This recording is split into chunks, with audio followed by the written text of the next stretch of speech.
Okay. हम बात कर रहे थे कंपेयर प्रोजेक्ट के बारे में सबसे पहले तो। ठीक है, हम कंपेयर प्रोजेक्ट पे कल बात कर रहे थे ना, तो इसी को देखते हैं सबसे पहले। जो टिक टूल्स बचे हुए थे, मैं एक प्रोजेक्ट ओपन कर लेता हूँ। प्रोजेक्ट 1, ये मेरा एक प्रोजेक्ट है, प्रोजेक्ट 1। ठीक है, अब इसी प्रोजेक्ट का कुछ और सिनारियो मैंने क्रिएट किया था इससे पहले, यानी कि अपडेट किया होगा कुछ। अब मैं देखना चाहता हूँ पहले वाले प्रोजेक्ट में और करंट जो मैंने ऑप्टिमाइजेशन किया उसमें, दोनों में डिफरेंस क्या है, ये मुझे देखना है। अगर मुझे डिफरेंस चेक करना है तो इसके लिए मेरे पास होता है रिपोर्ट्स में एक ऑप्शन कंपेयर प्रोजेक्ट। आप रिपोर्ट में जाएंगे, कंपेयर प्रोजेक्ट्स पर क्लिक करेंगे, ब्राउज में जाएंगे, जहाँ भी आपके पास इसका कंपैरिजन है, आपको वो कंपैरिजन क्या करना है, यहाँ पर सिलेक्ट कर लेना है कंपेयर करने के लिए।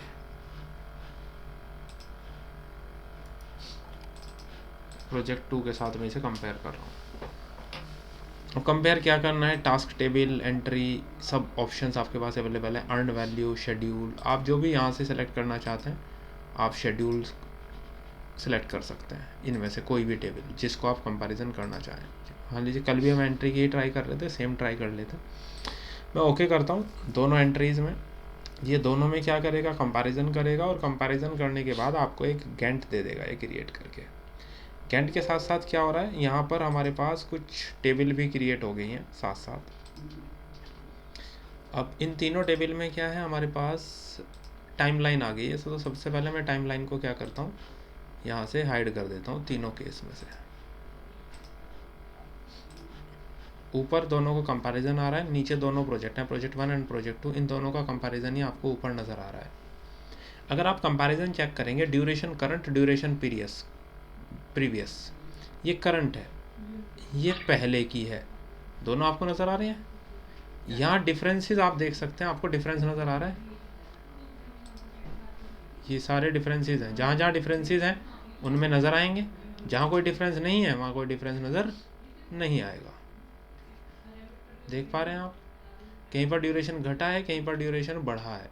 रिक्वायरमेंट जैसा भी अपडेट चेंजेस आपने किए दोनों प्रोजेक्ट्स के अंदर, उनमें जो भी वेरिएशन आया है आपको वही वेरिएशन यहाँ पर क्या आ रहा है, नज़र आ रहा है।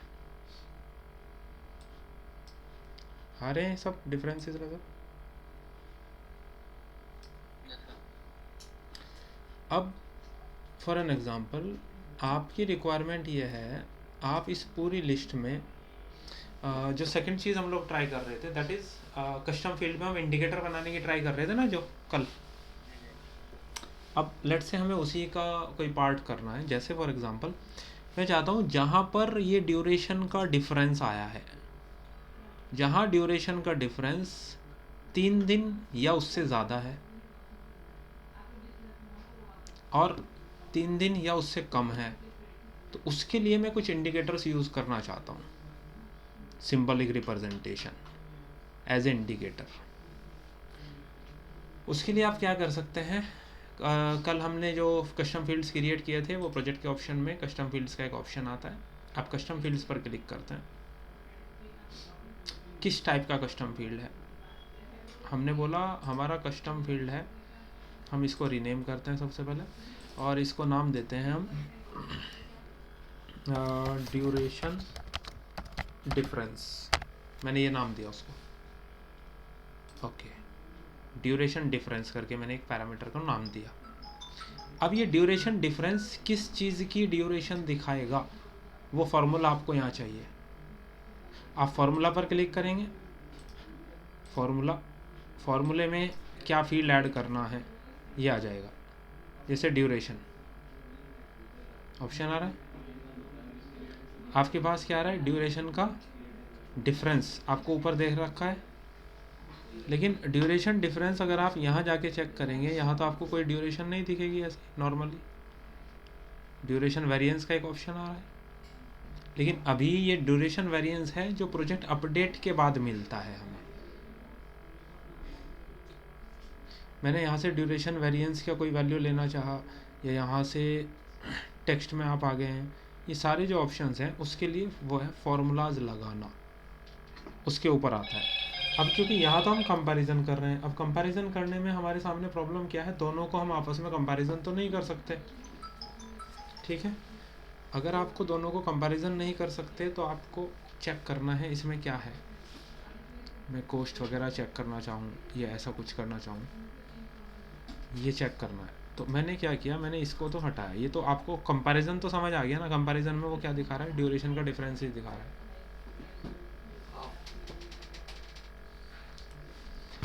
नाउ इस कंपैरिजन रिपोर्ट को मैं बंद करता हूँ, मुझे कंपैरिजन की रिक्वायरमेंट नहीं है। मैंने क्लोज कर दिया। क्लोज करने के बाद चलो इसको ही यहाँ से बंद कर देता हूँ। वापस से हम लोग प्रोजेक्ट को ओपन करते हैं। जो हमने एक प्रोजेक्ट बनाया ये हमारे पास एक प्रोजेक्ट है, कॉमर्शियल कंस्ट्रक्शन। अपने पास एक प्रोजेक्ट है, इस प्रोजेक्ट में वही अपना शेड्यूल बना हुआ है, स्टार्ट फिनिश प्रेडिसेसर रिसोर्सेज के अकॉर्डिंग कॉस्ट है असाइंड है। अगेन जो कस्टम फील्ड्स वाला ऑप्शन है उसको सबसे पहले देखते हैं। प्रोजेक्ट में जाएंगे, कस्टम फील्ड्स में जा कर के हम यहाँ पर बना रहे हैं टास्क। यहाँ हम नाम दे देते हैं कोस्ट के लिए बना देते हैं, रीनेम करते हैं कोस्ट ट्रायल। कोई भी एक पैरामीटर को नाम देना है, मैंने कोस्ट ट्रायल दिया नाम उसको। यहाँ आएगा क्या वैल्यू, ये कौन सी वैल्यू को देखेगा, मैंने फॉर्मूला लगाया कि cost trial is equal to होगा। देखो यहाँ इज इक्वल टू लगा हुआ है, इज इक्वल टू किसके होगा, कोस्ट के इक्वल होगा। यानी कि ये कोस्ट ही तो लिखी है यहाँ, इस कोस्ट के इक्वल कर दिया मैंने, कहाँ, इस वैल्यू को। ओके, अब वहाँ भी कॉस्ट है, यहाँ भी कॉस्ट है, कोई लॉजिक तो नहीं है। नीचे की तरफ आए, वैल्यूज टू डिस्प्ले में एक इंडिकेटर का ऑप्शन है। अब ग्राफिकल इंडिकेटर, पहले फॉर्मूला लगाना ज़रूरी है। यहाँ लगाने के बाद यहाँ आ गए आप, आपने बोला लेस देन और इक्वल टू। अगर किसी एक्टिविटीज़ का वैल्यू 15,000 यानी कि बजट उसका कॉस्ट 15,000 या उससे कम है, एक वैल्यू डाली, एक डाला ग्रेटर देन 15,000, इक्वल टू तो वहाँ लग गया, यहाँ 15,000 से ऊपर का। इन दोनों के लिए मैं कोई पैरामीटर डिफाइन करना चाहता हूँ। लेस देन है, फॉर एग्जांपल आप किसी भी टाइप को लगा सकते हो। मैंने बोला यहाँ पर ये आ जाए, और 15,000 से ज़्यादा है तो वहाँ पर ये वाला स्माइली आ जाए। कोस्ट ट्रायल में ओके किया आपने, कोस्ट ट्रायल डिफाइन हो गया। अब ये एक कॉलम है ना कोस्ट ट्रायल, अब वो कोस्ट ट्रायल का कॉलम अगर मैं यहाँ पर ऐड करता हूँ तो आप देखो 15,000 या उससे कम की वैल्यूज़ है ना, ये सारी ग्रीन आ रही हैं। जहाँ 15,000 से ज़्यादा की वैल्यूज़ हैं वहाँ पर आपको ये ऑरेंज कलर से नज़र आ रहा है। तो ग्राफिकली रिप्रेजेंट करने के लिए किसी भी पैरामीटर के साथ आप कंपैरिजन कर सकते हैं। दूसरी चीज़, अभी तो यहाँ वैल्यू आ रही है, अब मान लीजिए ये कोस्ट हम यहाँ से हाइड कर दें, तो जब आप कर्सर लेकर इंडिकेटर पर जाओगे ना, आपको देखो कोस्टिंग की वैल्यू भी नज़र आ रही है, साथ साथ आ रही है नज़र, जब आप कर्सर लेकर जाते हो। ये इंडिकेटर का ऑप्शन है, कस्टमाइज्ड करके आपने एक फील्ड बना दिया as a indicator, custom field. लेकिन फॉर्मूला लगा के बताना पड़ता है कि वो किस पैरामीटर के अकॉर्डिंग आएगा। जैसे मैंने पैरामीटर डिफाइन किया है कोस्ट के रेस्पेक्ट में। ठीक है प्रिंस, ये दो क्वेरीज थी हमारी कल के टॉपिक से रिलेटेड। ओके, अब कल के टॉपिक के बाद जो हमारे पास लास्ट टॉपिक बचता है that is our reporting section. Reports के बारे में, जब आप अपने प्रोजेक्ट पर आते हैं, किसी भी प्रोजेक्ट का जिसका आपको रिपोर्टिंग निकालना है। अब मैं ये कोस्ट ट्रायल को यहाँ से हटा देता हूँ, मेरी रिक्वायरमेंट है वापस से कोस्ट ऐड कर देता हूँ।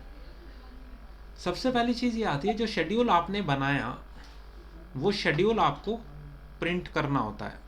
यही शेड्यूल है आपके सामने, आपको क्या करना होता है, ये शेड्यूल प्रिंट करना होता है। एक तो तरीका ये होता है आप सीधा फाइल में जाएं, फाइल में जाकर के आप प्रिंट पर क्लिक करें। प्रिंट पर जैसे आप क्लिक करते हैं तो देखो आपके सामने ये टेबल आ रही है। माइक नहीं आ रहा लेकिन कोई एक मिनट सुनिए तो सही। आपके सामने एक टेबल डाटा आ रहा है, इसमें नीचे की तरफ देखो पेज लिखा है 1 of 45, लेकिन पेज का सेटअप का एक ऑप्शन है नीचे, पेज सेटअप पर जाइए। पेज सेटअप पर जब आप आ जाएंगे, पेज सेटअप पर आने के बाद पोर्ट्रेट और लैंडस्केप का ऑप्शन है। पेपर का साइज़, सबसे पहले आप अपने पेपर का साइज़ सेलेक्ट कर लिए। मैंने बोला A3 पेपर का साइज़ है। अब A3 पेपर के अकॉर्डिंग अब आप चेक करिए, एडजस्टमेंट हो गया। अब आप एक पेज पर तो ऑब्वियसली नहीं आ सकता, तो उसने क्या किया, उनको मल्टीपल पेजेस पर सेट कर दिया है। ठीक है, कुछ चीज़ें राइट और लेफ्ट में भी दिखाई दे रही होंगी आपको, क्योंकि गैंट लेफ्ट से राइट में जा रहा है। यहाँ पर जो आपका टाइम स्केल है, आप ऊपर ध्यान दें, ऊपर वीक है, नीचे डेज आ रहे हैं नज़र। अगर मैं पेज सेटअप पर वापस जाता हूँ, पेज सेटअप पर वापस जाने के बाद आपके पास ऊपर की तरफ देखो, एक तो मार्जिन का ऑप्शन है, एक हेडर का ऑप्शन है। हेडर में आप क्या क्या वैल्यूज़ ऐड करना चाहते हो, लेफ़्ट पे कुछ लिखना है, सेंटर पे कुछ लिखना है, राइट पे कुछ लिखना है। इसी तरह फुटर में नीचे की तरफ देखो, सेंटर पे क्या आ रहा है, पेज की डिटेल आ रही है। लेफ्ट हैंड साइड पर कोई वैल्यू आपको ऐड करना चाहते हैं, आपने लिखा लेट्स से लेफ्ट साइड में हमने लिखा क्लाइंट है अपना DMRC। आप जैसे ओके करोगे तो नीचे की तरफ देखो डिटेल आ गई, क्लाइंट DMRC। वापस पेज सेटअप पर जाइए, फुटर और राइट साइड में आ जाइए। यहाँ राइट साइड में हो सकता है आप कोई इमेज इंसर्ट करना चाहें, यानी कि किसी कंपनी का लोगो आप ऐड करना चाहें। जो कंपनी आपका प्रोजेक्ट क्या कर रही है, प्रोजेक्ट पे काम कर रही है, आप उस कंपनी का यहाँ पर लोगो लगाना चाहते हैं, तो आप उस लोगो को भी यहाँ क्या कर सकते हैं, इंसर्ट कर सकते हैं। जैसे आप ओके करेंगे, राइट हैंड साइड पर बॉटम पे लोगो आ गया, लेकिन क्या हुआ, लोगो का साइज़ बहुत बड़ा, तो बड़े के अकॉर्डिंग उसको फुटर की क्या करी, उसने हाइट को बहुत ज़्यादा इंक्रीज़ कर दिया। फुटर में अगर आप आ जाएं तो यहाँ पर तो कोई और वैल्यू नहीं है जिससे आप उसके साइज़ को रिड्यूस कर सकें, ऐसा कोई ऑप्शन नहीं है। तो हमने क्या किया फ़िलहाल, क्योंकि हमें बहुत ज़्यादा इसको कस्टमाइज़ करना पड़ेगा, अगर आप उसको कस्टमाइज़ करने पे जाएंगे, हमने बोला यार ये इमेज जो हमने यहाँ पर यूज़ की है, हमें वो इमेज छोटी करनी है। तो देखो यहाँ पर एक कर्सर आ गया, मैं इसे छोटा करने की कोशिश कर रहा हूँ, लेकिन इमेज हमारे इसके अकॉर्डिंग बहुत बड़ी है। ऊपर की तरफ देखो ध्यान से, ऊपर एक प्रीव्यू दिखना शुरू हो गया, आपको आने लगा ना ऊपर का प्रीव्यू यहाँ। अब मैंने इसे ओके किया,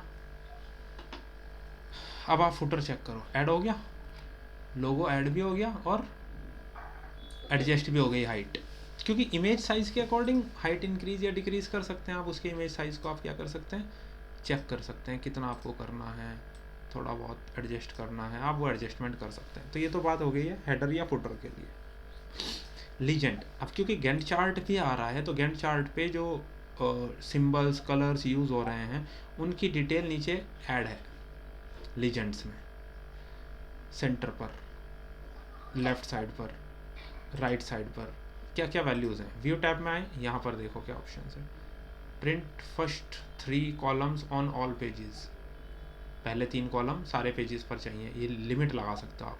ब्लैंक पेजेस भी प्रिंट करने हैं। दूसरा एक ऑप्शन आ रहा है fit time scale to end of page, लेकिन ऊपर कहीं पर कोई टाइम स्केल को सेट करने का ऑप्शन तो नहीं दिख रहा आपको कहीं पर, जिससे आप टाइम स्केल सेट कर पाएँ।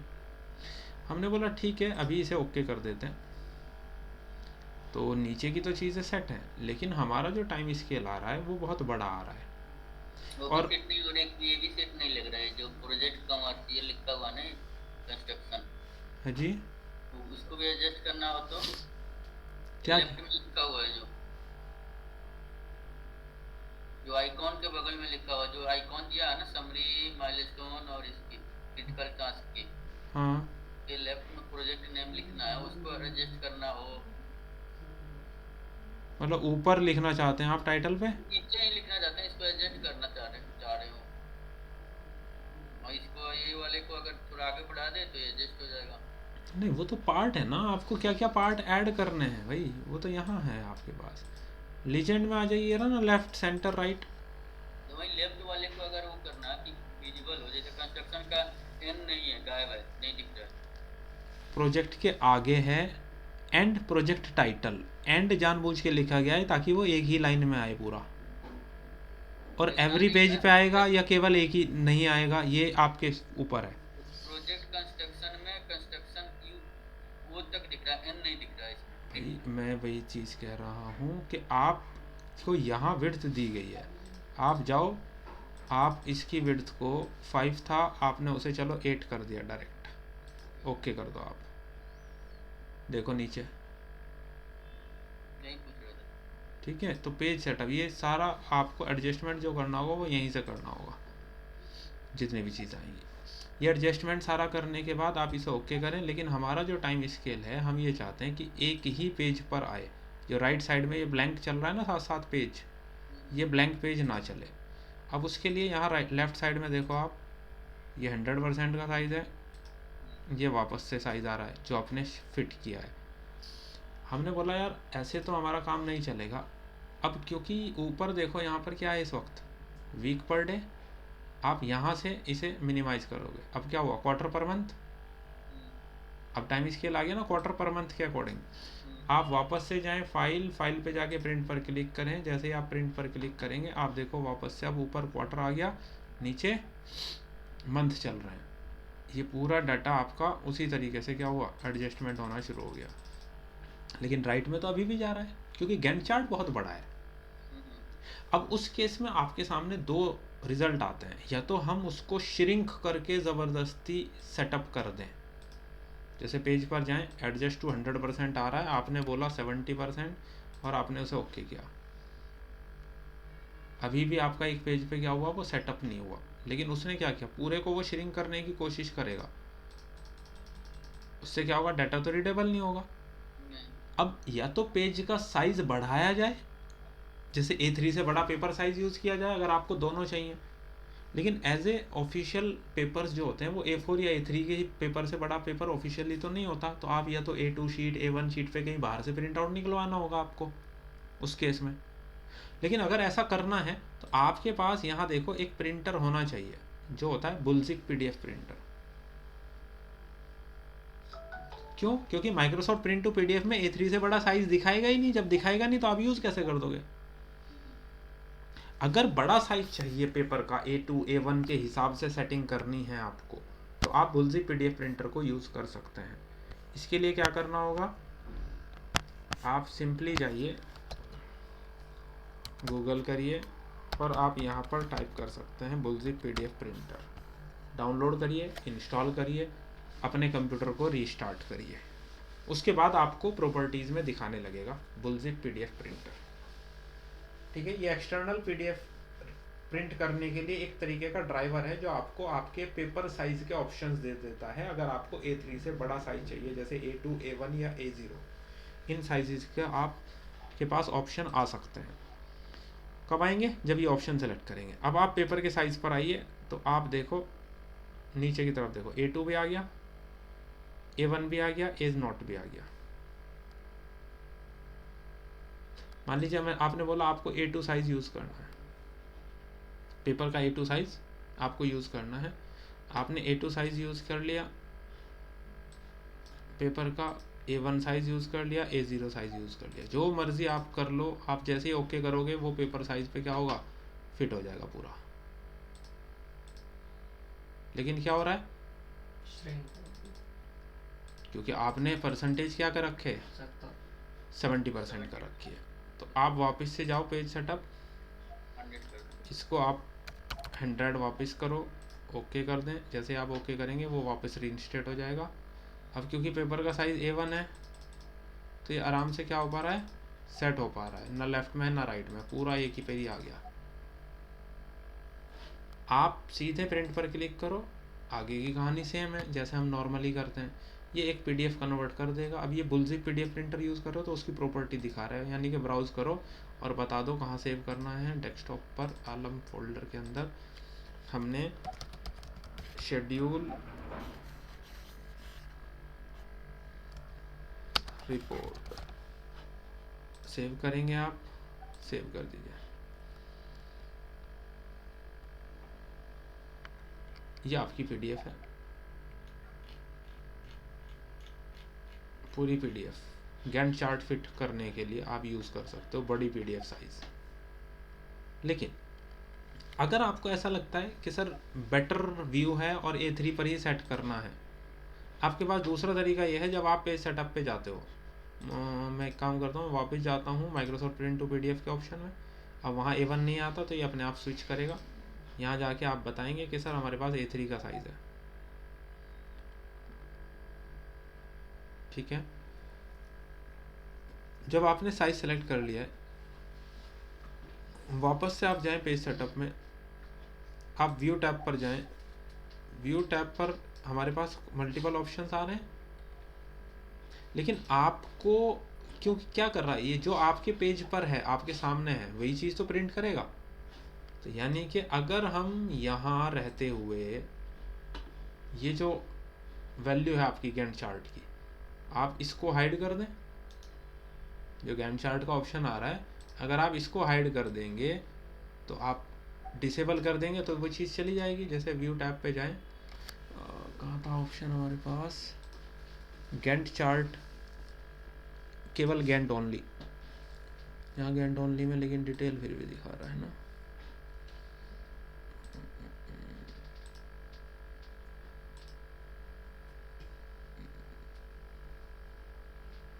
डिसेबल नहीं किया,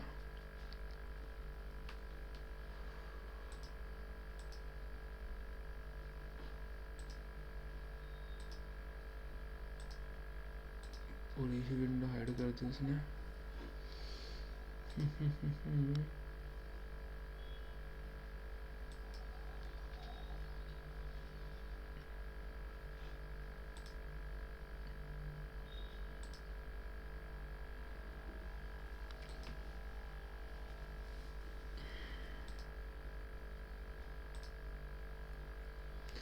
टास्क शीट पर आप आ जाएं, अदर व्यूज़ हैं ऊपर, ऊपर अदर व्यूज़ में आप जाते हैं, यहाँ पर टास्क शीट का एक ऑप्शन आता है। आप टास्क शीट पर क्लिक करेंगे तो आपको आपके टास्क की पूरी शीट मिल जाएगी, जिसके अंदर कोई गैंट चार्ट नहीं है। गैंट चार्ट डिसेबल्ड है।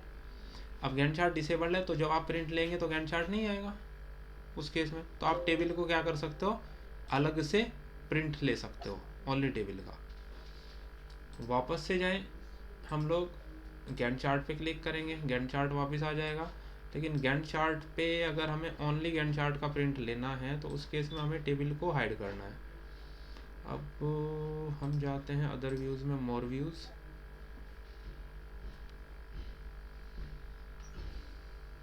गैंट चार्ट ऑलरेडी सेलेक्टेड है तो ये शीट को डिसेबल नहीं कर रहा है। ये शीट डिसेबल वाला ऑप्शन में देखता हूँ कहाँ पर आ रहा है ना, कोई चीज़ मिस हो रही है छोटी सी, और कोई ऑप्शन ऐसा नहीं है। इन जनरल होता वही है, जैसे पीडीएफ हमने निकाली है, आपको पैरेलली दोनों निकालने होंगे। Yes sir. ठीक है, निकालने तो हमेशा दोनों ही होंगे आपको नीचे की तरफ से। एक्सेल में एक्सपोर्ट नहीं होता है? नहीं, वो तो एक अलग चीज़ है एक्सपोर्ट एक्सेल में करना, फिर तो गैंट चार्ट आएगा ही नहीं। एक्सेल में गैंट चार्ट नहीं आता। अगर आप फाइल में जाके एक्सपोर्ट करेंगे तो एक्सपोर्ट में आप डायरेक्टली इसको पीडीएफ या एक्सपेल में जा सकते हो, या आप सेव प्रोजेक्ट पे जाओ, project 2000 files XML format Excel workbook, option आ रहे हैं ना सारे। एक्सपोर्ट तो अलग चीज़ है, एक्सपोर्ट तो आप किसी भी फॉर्मेट में कर सकते हो उसको जैसे करना चाहो। एक्सेल वर्कबुक को अगर आप सेलेक्ट करते हो, कहाँ सेव करना है, वही आप डेस्कटॉप पर आ जाओ, आलम का फोल्डर है, कमर्शियल कंस्ट्रक्शन, एक्सेल वर्कबुक। अब यहाँ आपको टेम्पलेट या डाटा को सेलेक्ट करना होगा। अभी मैं डिफ़ॉल्ट टेम्पलेट यूज़ करना चाहता हूँ। आप डेस्कटॉप पर जाओ और यहाँ पर आप कमर्शियल कंस्ट्रक्शन, ये बन गई एक्सेल फाइल। आप एक्सेल फाइल को ओपन करो, ये आ गए सारे टेबल। रिसोर्स का टेबल, असाइनमेंट का टेबल, टास्क का टेबल। तो यहाँ पर कोई गैंट चार्ट नहीं आया ना, इसलिए मैंने बोला कि एक्सेल पे इसलिए नहीं कर रहे थे हम, उसमें कोई गैंट चार्ट का ऑप्शन ऑटोमेटिकली वो बनाता नहीं है गैंट चार्ट एक्सेल पर एक्सपोर्ट करने से। ओके, अब बात आती है टाइप ऑफ रिपोर्ट से क्या मतलब है। टाइप ऑफ रिपोर्ट से मतलब शेड्यूल की रिपोर्ट निकालनी है, अर्न वैल्यू एनालिसिस की रिपोर्ट निकालनी है, या आपको कल को चलकर एस कर्व क्रिएट करना है, खाली टेक्स्ट की रिपोर्ट निकालनी है, विजुअल रिपोर्ट्स निकालनी है, या जो निकाल सकते हैं सर इससे। या स्टैंडर्ड रिपोर्ट्स।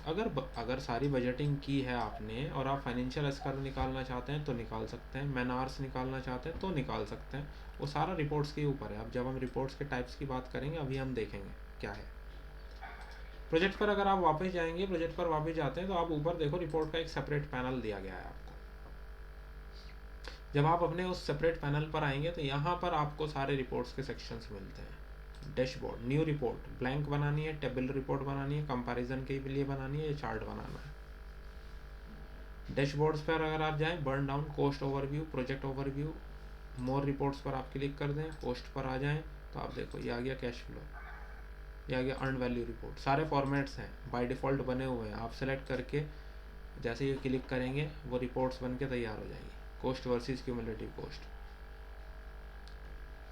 इंडिविजुअली उसने बना दिया है पूरा।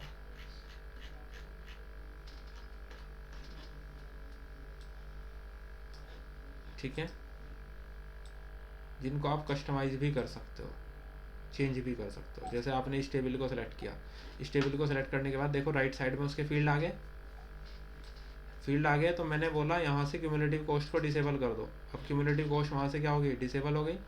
नीचे आपके पास वर्क का ऑप्शन है, ये सब आपके पास वर्क से रिलेटेड ऑप्शंस आ रहे हैं। कोई ऐड करना हो वैल्यू, नंबर्स के ऑप्शंस आ रहे हैं आपके पास। सारे जो प्रॉपर्टीज़ है ना यहाँ आ जाएंगी। आप यहाँ पे क्या क्या वैल्यू ऐड करना चाहते हो। आपने ये 3 टर्म पढ़े थे, ACWP, BCWP, BCWS। यहाँ कोई वैल्यू क्यों नहीं आई है, क्योंकि अभी हमने इस प्रोजेक्ट के अंदर किसी तरह का प्रोजेक्ट अपडेशन नहीं कर रखा है, इसलिए ये वैल्यू सारी ज़ीरो हो रही है। जैसे जैसे आप ऐड करते जाएंगे उन्हीं के कॉरेस्पॉन्डिंग क्या होंगे, वहाँ पर ग्राफ क्रिएट होते जाएंगे। जैसे क्यूमुलेटिव कॉस्ट पर आप क्लिक करो तो उसके लिए लाइन डायग्राम बन रहा है। एस कर्व भी नहीं आएगा, एस कर्व के लिए जो होता है ना मंथली क्या टारगेट है, क्या क्वांटिटी है, वो टाइम के कॉरेस्पॉन्डिंग आप चलेंगे ना। अगर आप यहाँ देखो, यहाँ टाइम के कॉरेस्पॉन्डिंग आप चल रहे हो, आप नीचे की तरफ आओ, यहाँ ये बेसलाइन डाटा है, टाइम का।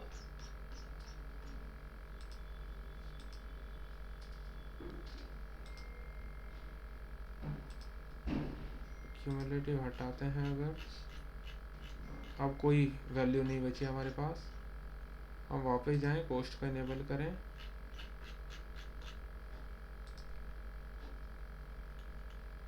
ये रिसोर्सेज है, ये टास्क के अकॉर्डिंग है। नीचे की तरफ जाएं,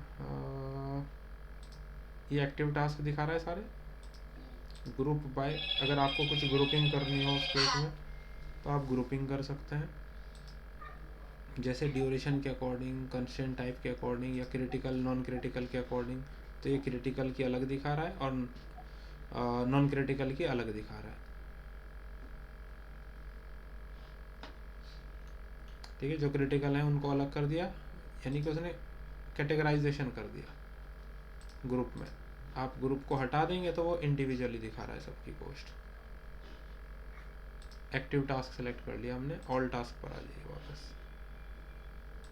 नो ग्रुप आउटलाइन लेवल क्या चाहिए आपको, ऑल सब टास्क सेलेक्ट कर सकते हो, पूरी डिटेल में आ गई है। अब क्योंकि पॉसिबल नहीं है ना ग्राफ वहाँ बनना, उसी के अकॉर्डिंग ये क्या करता है, वैल्यू चेक करता है। हमने प्रोजेक्ट समरी को नहीं दिखाएगा इसमें भाई एस कर्व होता क्या है, अभी देखते जाइए थोड़ा सा टाइम। अभी हमने कोई कॉरेस्पॉन्डिंग वैल्यूज़ अपडेट नहीं कर रखी ना, उसके अकॉर्डिंग प्रोजेक्ट में जिस तरह की वैल्यूज़ होंगी उसी के अकॉर्डिंग तो अपडेट दिखाएगा ना कॉस्ट में। कैटेगरी को सिलेक्ट करें, यहाँ पर क्वार्टर आ रहा है, क्वार्टर को आप चेंज करके कर दें मंथली, ओके कर दें आप। यहाँ पर आ गए monthly data.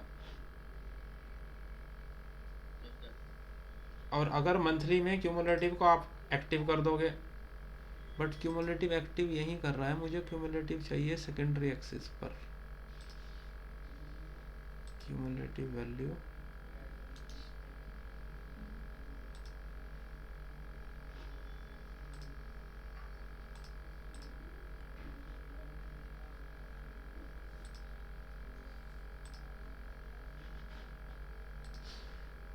Cumulative value secondary axis पे डालनी है ग्राफ में, तो उसका ऑप्शन होता है हमारे पास।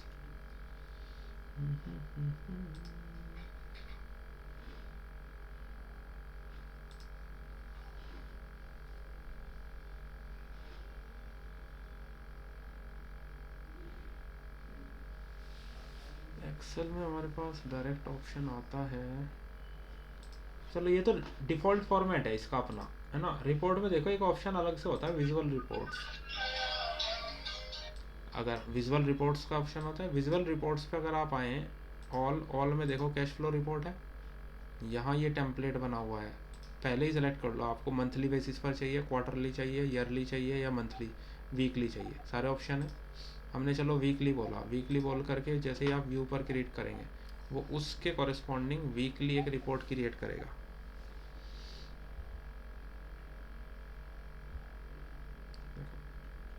इस तरह का डाटा सबमिट होता है।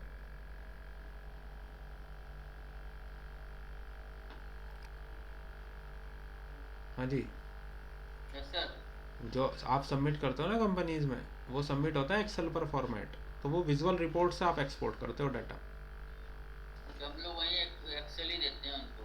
हाँ, फिर यही आप डायरेक्टली दे सकते हो उनको, ये उसमें कंप्लीट रहता वैल्यू है जो कि डाले। अपना पुराने शेड्यूल के अकॉर्डिंग क्या था क्यूमुलेटिव, बिल्कुल बिल्कुल। और उसका कर्व क्या था, और नए वाले के अकॉर्डिंग अभी क्या प्लान था और अभी क्या चल रहा है।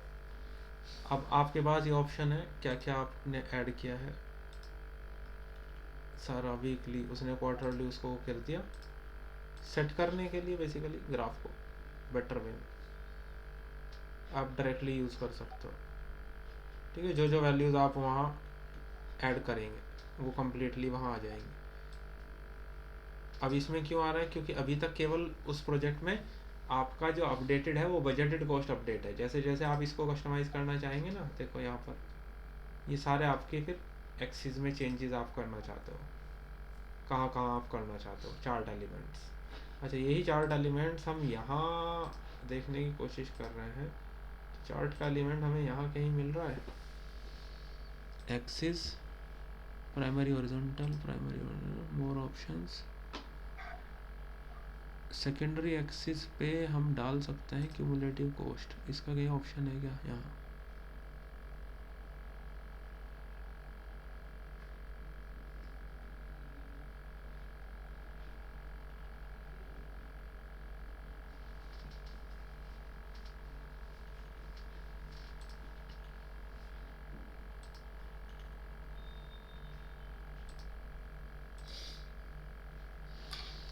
यहाँ एमएस प्रोजेक्ट में कुछ इस ग्राफ के अंदर मॉडिफिकेशन में, chart title, grid lines, legends,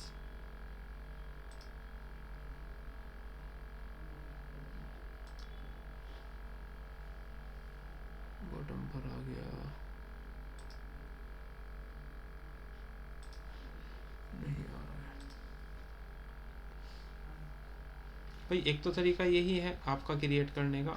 इस रिपोर्ट को मैं डिलीट करके दोबारा से बनाते हैं, न्यू रिपोर्ट, और हमने बनाया था कॉस्ट वाला ऑप्शन में यूज़ किया था ना, कैश फ्लो, यही खुल रहा है बाय डिफ़ॉल्ट। अगर मोर रिपोर्ट्स पर आप जा रहे हैं, in progress, critical task, late task, milestone report, getting started में जाएं, ये ऑप्शंस हैं। न्यू रिपोर्ट कस्टमाइज़ खुद से बनानी हो मैनुअली तो आप बना सकते हो। जैसे टेबल पर आपने क्रिएट किया, आपको रिपोर्ट बनानी है तो एक टेबल बन गई। इस टेबल में आपको क्या क्या ऐड करना है, क्या क्या सब्ट्रैक्ट करना है, ये आप यहाँ से चूज़ करेंगे। जैसे नाम, स्टार्ट, फिनिश, परसेंटेज, कंप्लीट, ये आ रहा है।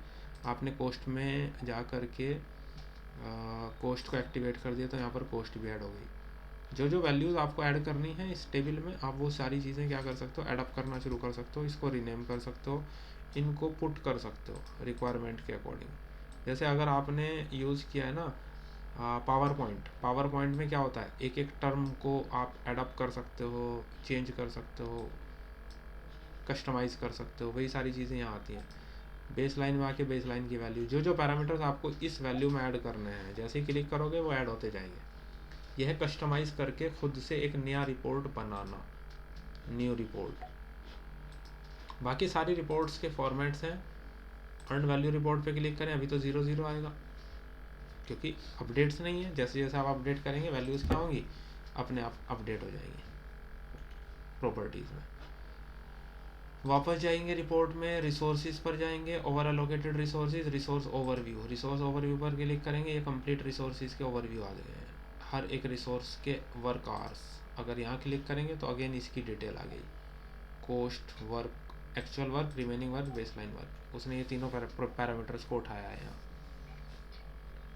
यहाँ पर ड्यूरेशंस में क्लिक करें, आप कस्टम पे क्लिक करें, ये कुछ ऑप्शंस आ रहे हैं और उसने ये पैरामीटर्स ऐड किए हैं। अगर मैं इसके साथ साथ यहाँ वर्क भी इनेबल कर देता हूँ तो देखो यहाँ पर वर्क भी उसने हाईलाइट कर दिया।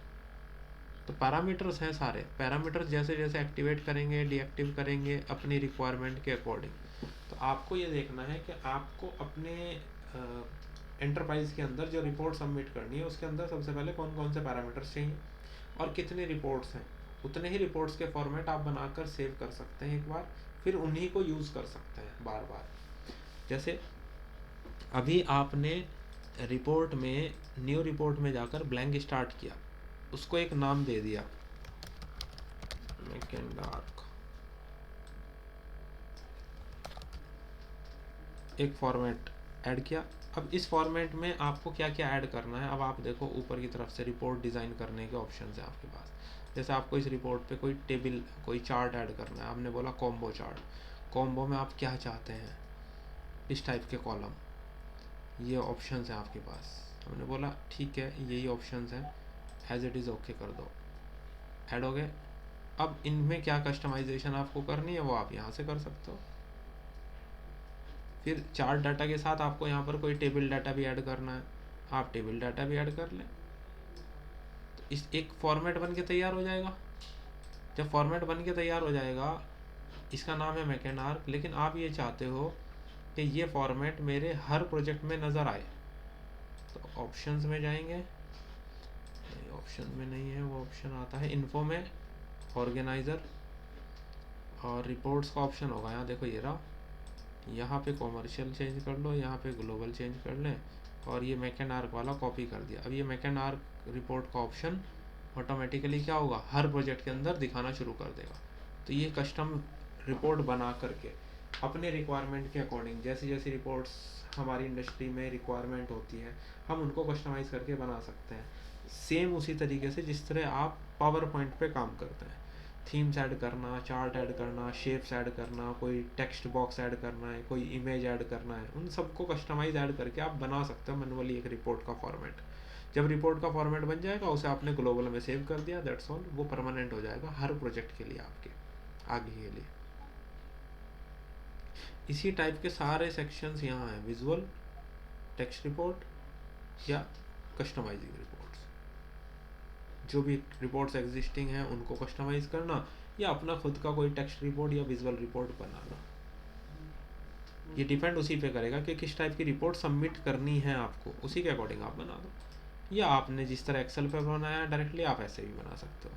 एक्सेल पर बनाने के लिए फिर से देख लो आपने क्या किया था, रिपोर्ट में विजुअल रिपोर्ट्स का आपके पास ऑप्शन आता है, आप यहाँ से क्रिएट करते हैं। यहाँ पर भी सारे ऑप्शन है, task summary, task usage, resource summary, assignment usage, सारे ऑप्शंस आपके पास आते हैं। बजटेड कॉस्ट, ये सारे एक्सेल फॉर्मेट हैं। आप जैसे ही क्लिक करोगे, क्लिक करते ही टाइमलाइन सेलेक्ट करोगे, उसी के अकॉर्डिंग ये क्या करेगा, व्यू पे क्लिक करते ही आपका एक्सेल पे रिपोर्ट तैयार कर देगा। वो रिपोर्ट्स आप अपने नीड के अकॉर्डिंगली यूटिलाइज कर सकते हैं। इसमें प्रोग्राम है पीछे बैकएंड पे लगा वाला किया होगा उसमें एस करवा जाता बढ़िया से। हाँ जी, जिसमें बजटिंग किया होगा उसी में आएगा एस कर। नहीं बजटिंग किया होगा, सेकंड चीज़ ये भी चीज़ है, उसके अंदर प्रोजेक्ट अपडेट्स की वैल्यूज़ डाल देना। आप क्या करो, आपको एक प्रोजेक्ट बनाओ अपना, उस प्रोजेक्ट को अपडेट भी करो एक्टिविटी वाइज, कि इसमें इतना % ये एक्टिविटीज़ कंप्लीट हुई हैं और इसमें इतना इतना खर्चा आपने कर दिया एक्चुअल कॉस्ट। जब आप दोनों वैल्यूज़ डाल देंगे उसके अंदर, तब आप उसकी रिपोर्ट निकालना, तो आपको अपने आप चीज़ें क्लियर हो जाएंगी। ठीक है सर, मैं एक अपना हाईवे का प्रोजेक्ट बनाता हूँ। हाँ, और आप सर एक बार ये वाली भी वो जो रिपोर्ट है ना सर वो दे दीजिएगा। ये जो वो अभी आपने ज्वाइन